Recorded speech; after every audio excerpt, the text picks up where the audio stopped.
TYT Sports, everybody. That's Francis. I'm Jason. We just covered Conor McGregor and Dennis Siver. Make sure to check that link. It's right here. Moving forward, Donald Cerrone versus Benson Henderson. Yeah. They're good friends. As you can see, they're very professional in the ring. Yeah. I'm sorry, not the ring, the octagon. I'm a boxing fan, so leave it be.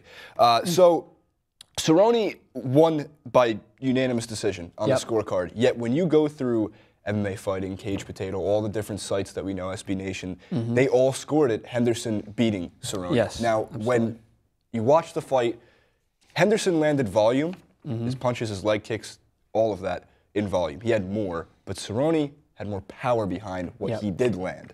So the first round was about 2.5 minutes of stand-up boxing. They kept it close quarters. They started trading leg kicks around the end of the first round, which is great. This is, by the way, their third meeting. October 2009 was the first. Henderson won. April 2010 was the second. Henderson won. This is the third. Cerrone fighting for the second time this month. Yeah, in like 3 weeks or something like that. 2 weeks. Unbelievable. UFC 192. So, again, Cerrone had more power in his punches, more power in his strikes, his kicks. He fell back on his leg kicks in the second and beginning of the third round and avoided going for takedowns, which made no sense. Because we know he's fantastic at that aspect of his fighting. Yeah, and he did take him down in the third round, though. And Henderson did get up immediately. It has to be stated for that. But as you said, like MMA Fighting scored it 30-28 in favor of Henderson, and many pundits out there were shocked by the result. And I think that it's a testament to both fighters. Like, they went in tactically against each other, because what's surprising for me is that Cerrone even came out and said it was a hard victory for me to celebrate. This is tough. He could tell he was timid in there. So, I mean, how does that influence a fight when you go into someone? He said they grew up together. He even came out and said that he thought that Henderson was a little bit timid towards him. Do you think that's got something to do with the end result? It's hard to say. I think there has to be something to do with the fact that Cerrone fought 2 weeks ago. This is also, I believe, his 7th fight in the last 15 months. Wow. He fought in January of 2014. He fought in April 2014. He fought in September. He fought twice in January.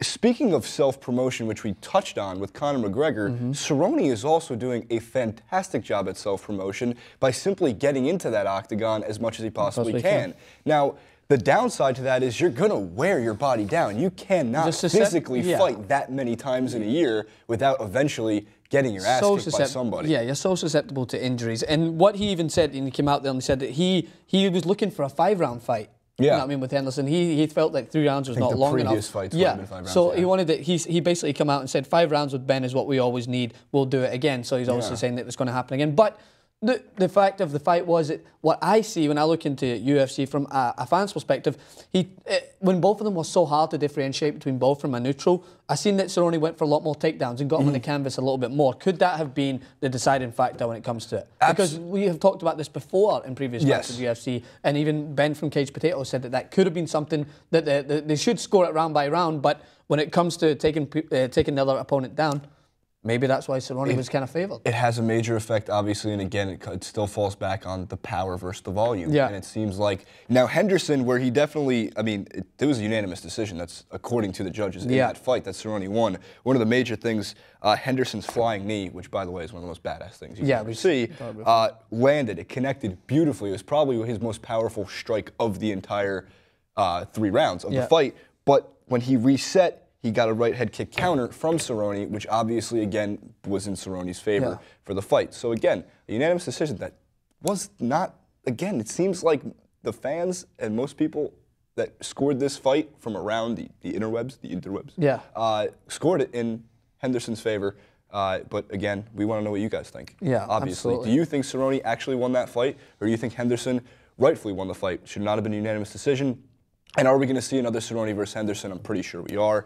Hopefully for 5 rounds, because it is always very enjoyable to watch 2 guys square off, especially ones that have grown up for a long time. So leave your thoughts in the comment section below. Don't forget to subscribe to TYT Sports. You can follow him at Francis_Maxwell, myself at JasonRubin91, and at TYT.